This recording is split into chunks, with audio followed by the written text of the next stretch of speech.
Good morning, YouTubey beekeeps. I did a good one yesterday. I was out working bees and I had my bag, big old contractor bag full of pine needles, and left the bag back there, guys, opened up, and we had a monsoon. So now I got water, floating pine needles in my bag. That bag had to weigh 30 pounds when I picked it up. So I've scattered them all over the floor here. Of course, this is what I do every time I go to harvest some pine needles over at the park. These are some really beauties too. This end didn't get too bad. This is the best smoking material you got in the world right here. See, it's all just pounded down from the vehicles running over it to just a soft burning material. Works great.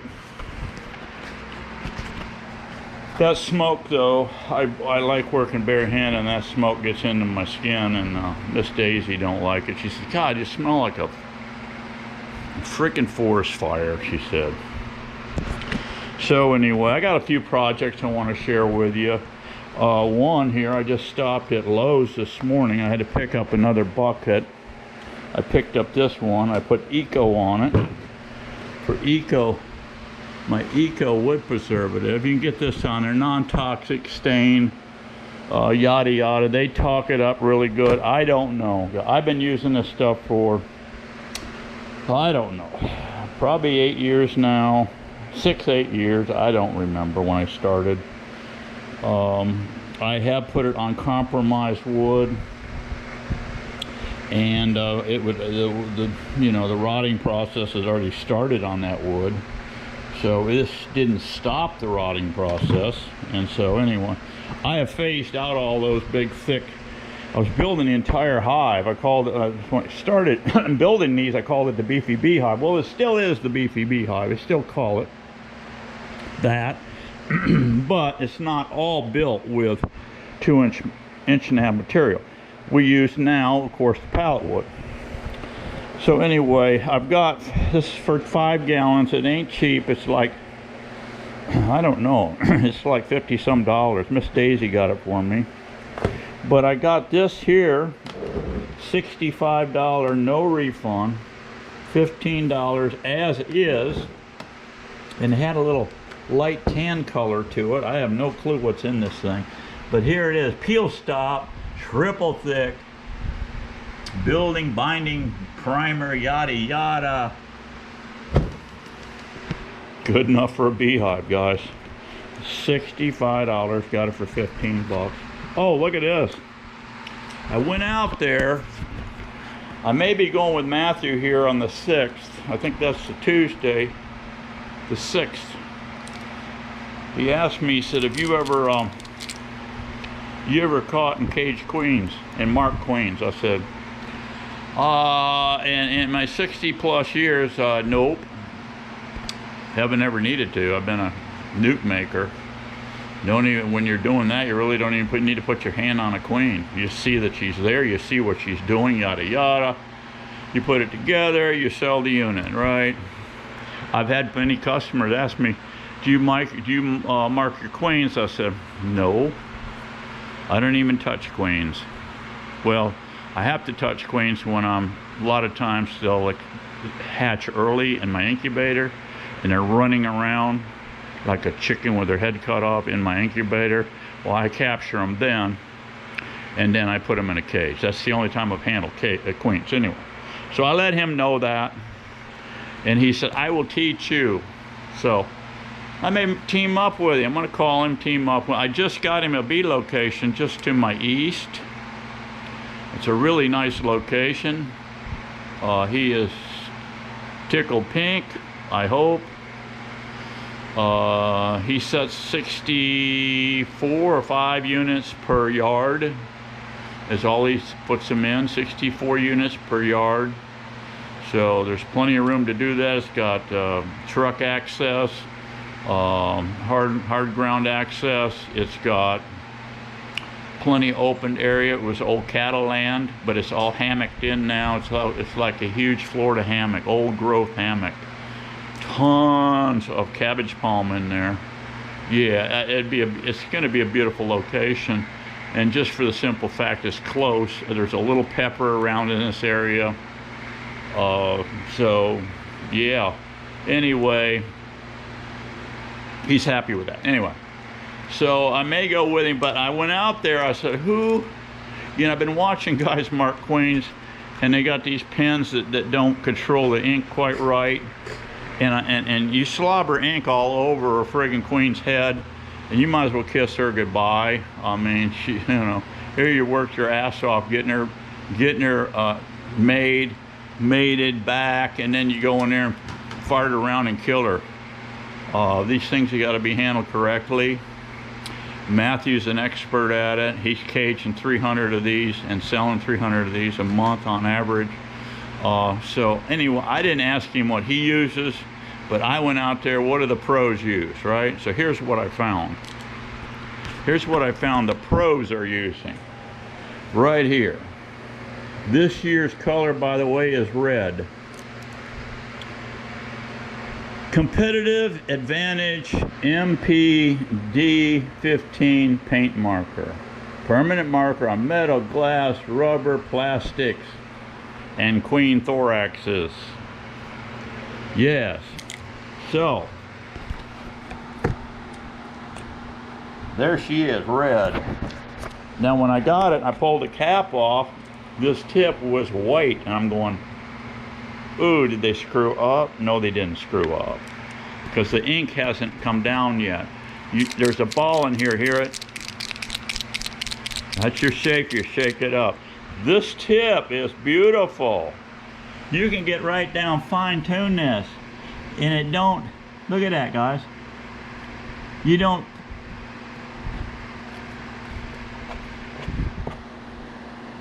that's all you need on a queen to marker. Just a little dab will do ya.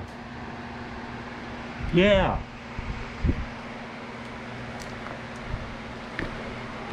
How sweet is that? Competitive Advantage MPD-15.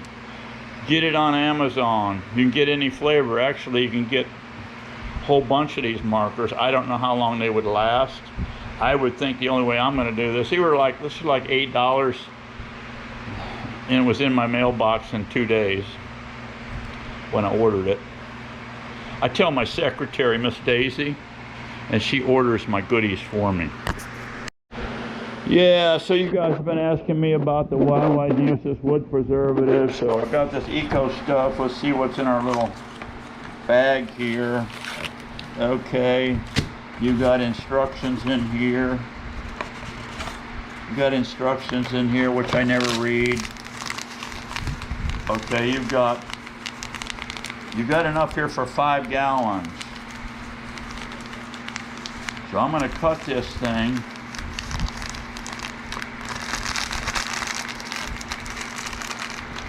I'm going to cut this thing.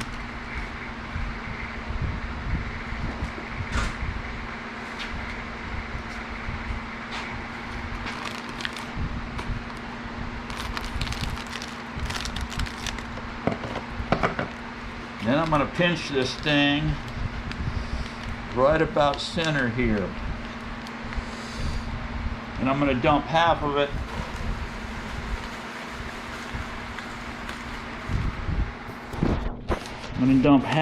in this bucket and the rest in this bucket. Why am I doing that? Because I don't want to lift 5 gallons of this stuff. Like 60 pounds. Why are you sitting there jerking your guts out? All right, so I've got 5 gallons of hot water here. Let's put 2.5 in this one. That's about half. Let's put the other half in here.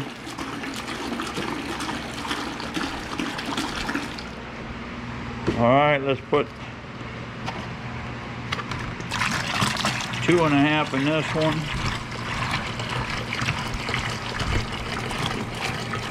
The beauty of what I'm doing here is I'm show you we're going to be mixing this stuff. Show you a quick mix on this stuff. Save these nice clean jugs. This was distilled water. Hurricane season's coming.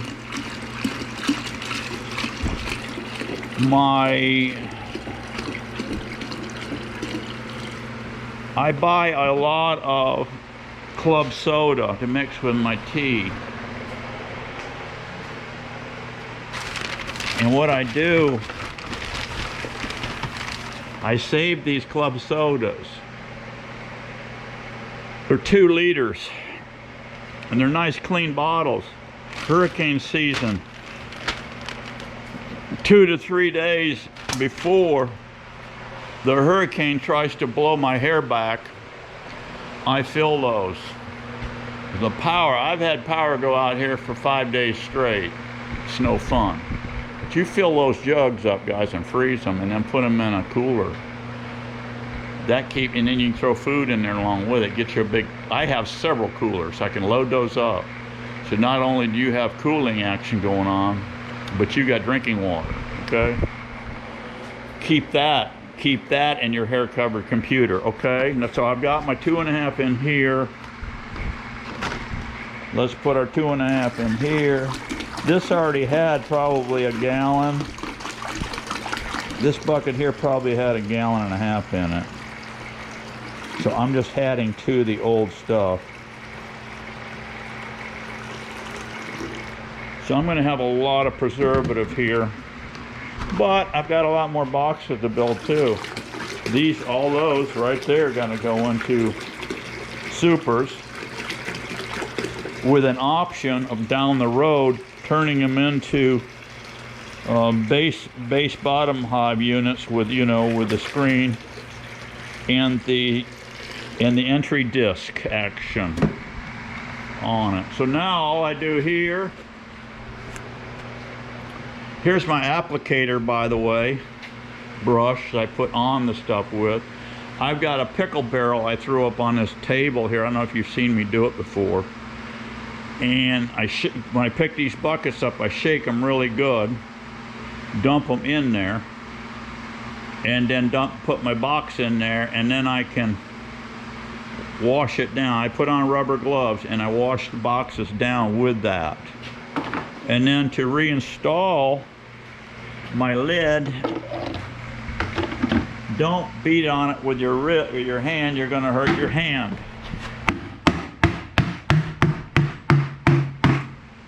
Put on your lid like so.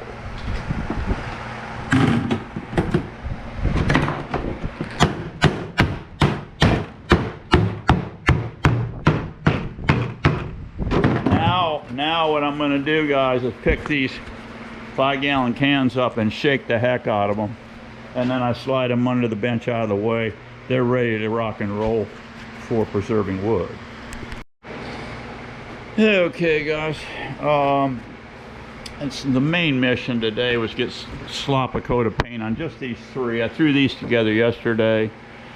They're all good to go. These are going to be just supers. You know, if you've got, say, 40 or 30 or 40 base units, when you're doing this Steve-O work, B-work, keep in mind you're going to need supers to go on here. And this is a 5-frame box. You throw another one on, you got 10, so forth, so on. Many of my colonies, depending on how hard I rob resources, but I like to go into winter with these hives 3 high, at least 3 high. So I want 2 pretty much boxes, 10 frames full of honey, pollen, and brood, and the top one honey. Usually they slow down, especially on a heavy flow in the fall. They'll start packing the top chamber with honey and pushing down the brood into these 2 lower sections. So you got to have a lot of these supers. So, you know, you're running 30 of these base units, then you need what, 3 more to go on top. So that's a lot of boxes. So keep that in mind as you're knocking out all these base units.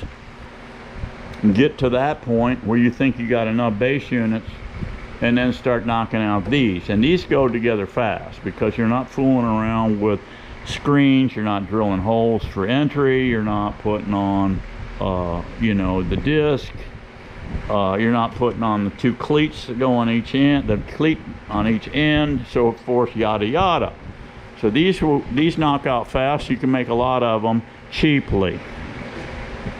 And if you make them out of studs, this is a kind of a pain in the ass doing this. You can see I added a 3/8 sliver to this end to get to the right width. If you just did 2 studs, you can get away with a 4-frame box, but then you start getting into crazy stuff, guys, about, you know, you got mix match stuff. Don't try to get into that scenario, mix match stuff. I mean, if I don't know, if I was a commercial beekeeper, I think I'd be going medium 8-frame, but whatever you decide to go with, most of the commercial guys like Matthew, they're going with deep equipment and they're going 10-frame. So you got lots of brood across that 10-frame box, and you got lots of bugs to play with that scenario. So yeah, and he himself, he keeps about 130, roughly 120, 130 10-frame boxes split into 3 sections with dividers. And I asked him, aren't those dividers a bitch to get in and out? Nope, though they're not. He said, because I never pull them out. So those box 100 whatever is designated for breeding, for mating queens. They're just strictly set up for that action. So yep, that's the way to do her. What else we got on our plate today? Alrighty, something else I'm gonna try. I've never tried this before, but I do use this stuff myself. Once a week or once a month, whatever I think of it. Diatomaceous earth, shell flour, food grade. Get it on Amazon. It's called Earthworks Health, Nebraska, Norfolk, Nebraska. There's the 800 number, 228-5836. This is 2.5 pounds. This stuff will last a long time. Now, I've heard beekeepers doing this. I've never tried it, but let's give it a shot. Like I say, I like trying different things. So here we go. What I got here is a paper plate. Let's just dump some shell flour on it, like so. I'm going to load all these I have here with this. I got a fan blowing over here. This stuff is what you do. I just take I take about an 8-ounce glass when I'm drinking this stuff. I take an 8-ounce glass and I put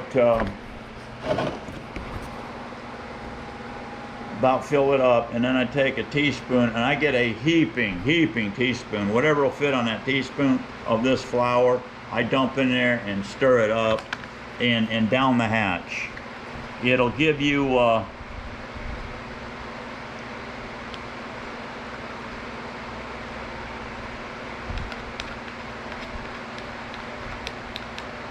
it will kill parasites in your body. Okay, I put a little in there. It's probably too much. I'm lock it up. I'm gonna set it down in the bucket just like this. I don't obviously want to shake this and move it around because it'll start coming out the edges. I don't want the bees to get into this. So I'm gonna just stack them up in my bucket as I go here.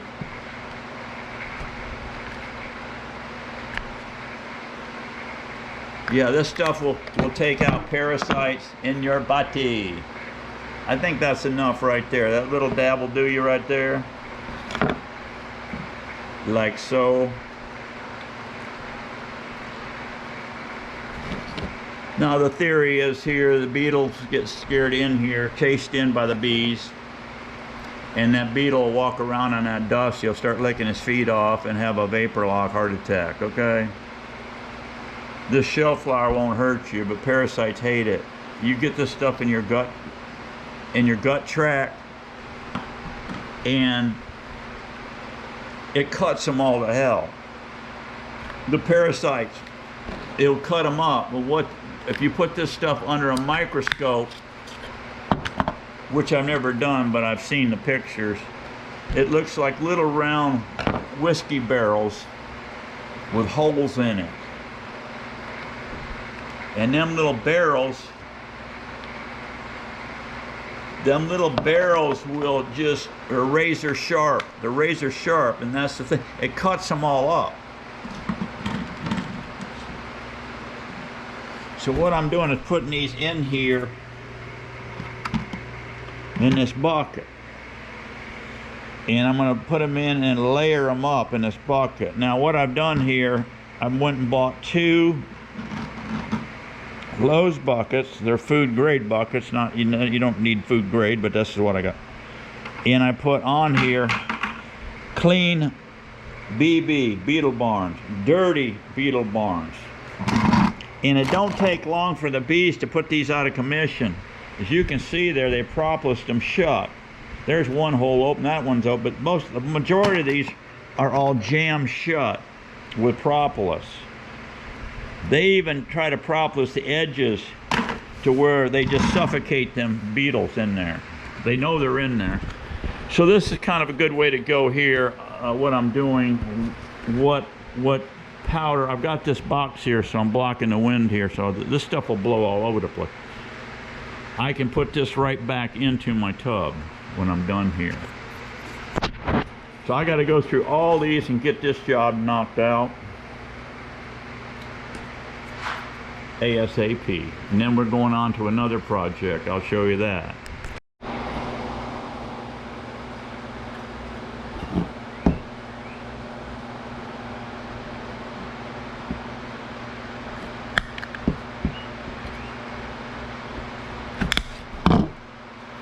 Okay, on my last one here, guys.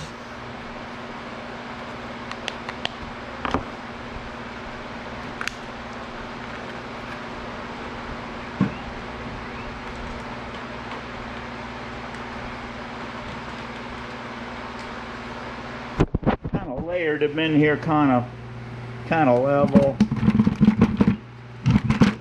Don't want to dump this bucket upside down. You'll have that dust all over the place. But yeah, when you go to the field, I take both these buckets with me. And as I pull out the old ones, a lot of these hives I have these in already. This is the first time I'm trying Diatomaceous. Normally I use Max Force roach gel bait in these, but I thought I'd try this.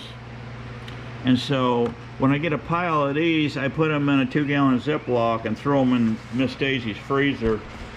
It don't take long, probably maybe 2 hours while you're eating your ribeye steak for noon. These things will throw them in then and they'll be done. You can take them right out here at the barn, and you just take your pocket knife. This frozen, it freezes quick, the propolis, and you just touch it with your knife. Or I use a little thin screwdriver. I get in there, I can clean them right out, and I have a box of Kleenex sitting next to me, and I wipe out any residue from the gel bait. I take that out and throw that away. So that's how I do that. So I've got quite a bit of powder left here. I'm going to put that back in my jug. This stuff is also good for hair, for bone. So it's got many uses, plus killing parasites. So do this. Take a heaping teaspoon of this, and you can do it every day for that matter, and it will clean the parasites out of your body.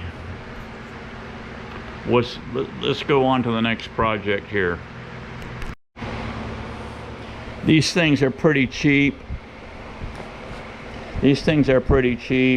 And you'll get them though where they won't stay locked in. You push them, they won't stay locked in. They keep bouncing open. Throw them away. Throw them away and order more on Amazon. All right, guys, the next little project here. These are PT. You can do 2x2s, whatever you like. You could use a 2x4 if you like. But these are kind of nice, and these are only 2 inches by 1.5 inch material. So you can just take a 2x4 and cut it. These are going on, you can go 1 or 2 concrete block high, level them at each end your concrete block. And to do that, you set your blocks out on the ground, you throw down a rail. I like the 8-foot long metal tubes. You can use drill pipe, you can use galvanized pipe, whatever. Cut them 8 foot long, makes a nice stand. I wouldn't span them any more than that. And granted, that pipe a lot of times comes in 20-foot lengths. I would not do that unless you put an ant moat stand in the middle. I would take those pipes for ease of hauling and installing, cut them in half with a target saw with a fiber blade on it. But yeah, these are cut 16 inches long, because that's the width of a concrete block. You see here I've drilled 2 holes, 2 holes. I piloted with an 1/8 inch bit, and then I came back with a 1/4 inch bit here and here on all 4 of these. So I've got 2 up, because you need 2 of these per stand. Go to Lowe's and get you some 14 gauge tie wire. Feed it out, and they come with ties on each side to keep the roll from unraveling. So take and pull out the center wire. Find the center wire here, and then as you take these clips off, get a good grip on it, because it's going to try to spring loose on you and open up. But have your Gorilla Tape on standby and quickly capture it so it doesn't uncoil on you. And then just keep a hole here in the center, and then just wrap it up top and bottom, and just leave this porthole just so you can feed your wire out of it. So what I do is just pull out a chunk of this and fold it over about like so. I'm guesstimating what I'm going to need here. Get your lineman pliers, come down and get this thing here kind of wrapped up here a little bit, and then I take this end here and I pinch it down. I pinch it down like so, and say this is going to be the top. Designate that as the top. You shove it in the hole here. Just guesstimate it. Leave about that much sticking out. Fold it over, shove it through this hole. Grab it with your pliers.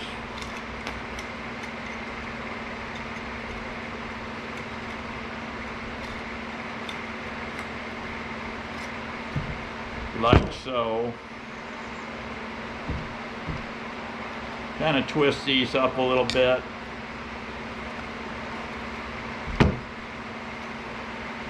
And then leave them spread out like that. Now you'll see this is humped up here in the back. You can lay this, what I normally do is lay it flat, spread these wires and lay it flat on the concrete or the top of the anvil. And I take my hammer and I smash down, actually push it into the wood. But you can put it over your knee, like a leg, like I'm doing, and pound it in with your lineman pliers. So that's all there is to it. You do that on all 4 ends.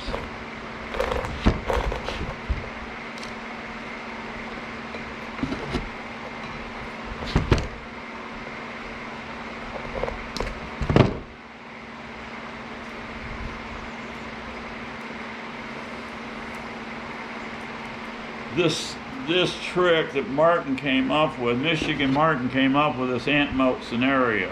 I've been using these rails system for quite some time, but the ant moat trick, Martin came up with it. And I see a company, Martin sent me a an email showing me where I don't know if they picked up on what him and I are doing with these, and they said we can make money doing that. So I think they went out and patented a little device, a little I don't know what they're made of, obviously plastic. They made ant moats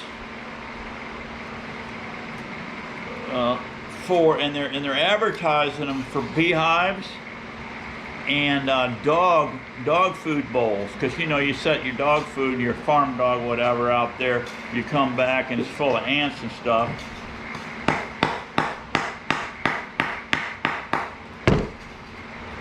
Then the dog don't want to eat it. So there you go, guys. That's what I got there. So that'll be going on a concrete block. This will be all leveled up, and your pipe will go in here. Your pipe will go in there, and then when you're ready to, what I like to do is set the blocks down, get my set the blocks down there. I know by the distance, because I've already measured them. You just throw your pipe alongside and you can adjust your concrete blocks perfectly, see? Then you level it, then you set your pipe on here and throw a level on, 2 foot or 4 foot level, whatever you got on there, and make sure it's leveled up this way and this way. Very simple. Then I bring this around, half twist it, then I set the moat cans on the ground, I fill them with oil, I staple the lids on, then I lift this up, slide the moats under, boom, done. It goes fast, it really does, it goes fast. And that's the trick that I do, and it's working fantastic. We're losing no hives to bull ants. They're constantly trying to invade our colonies. They were into my syrup mixing tank. That nightmare is now over. We don't deal with that anymore, thanks to Martin ant moats. Yeah. So anyway, I think that's it for today. On today's bee classes in Steve-O's world. I hope your world is going good. Be happy, be strong. We got to keep getting it on and keep making them bugs all summer long. See ya.